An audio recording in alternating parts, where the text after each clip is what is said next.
اہم عبادت ہے. مجھے ایک واقعہ یاد آیا.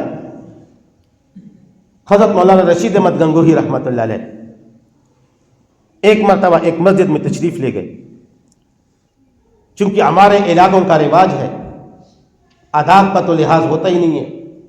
چاہے جو بڑا آ جائے اس کو تکلیف ہے، تکلیف نہیں ہے، لیکن مصافحہ ضرور کرنا ہے، ملنا ضرور ہے. تو سارے لوگ کھڑے ہو کے جو ہے نا مصافحہ کرنے لگے، ملنے لگے. اور ادھر تکبیر اولیٰ شروع ہونے والی تھی، جماعت کا ٹائم تھا. حضرت رشید احمد گنگوہی رحمۃ اللہ علیہ تشریف لے آئے.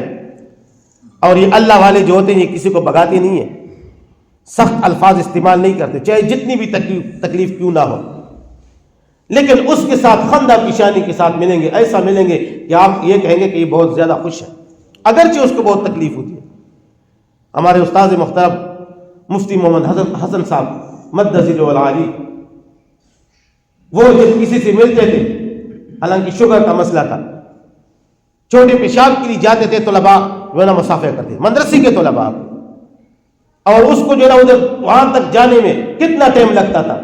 لیکن استاد جی نے کبھی بھی یہ چہرے پر محسوس ہونے بھی نہیں دیا کہ مجھے تکلیف ہے، میں نے جلدی جانا ہے.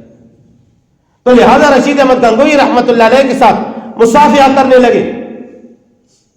مصافحہ کرتے کرتے جو ہے نا جب تکبیر اولیٰ نکل گئی، رکعت تو پا لیا لیکن تکبیر اولیٰ نکل گئی. جب جماعت ہو گئی، سلام پھیرا تو رشید احمد گنگوہی رحمۃ اللہ علیہ رونے لگے. کسی نے پوچھا حضرت کیا ہوا؟ کوئی تکلیف پہنچی، کوئی دکھ پہنچا، کسی نے کچھ کہا؟ تو حضرت نے فرمایا نہیں، میں اس لیے رو رہا ہوں کہ 36 سال سے میری تکبیر اولیٰ فوت نہیں ہوئی ہے.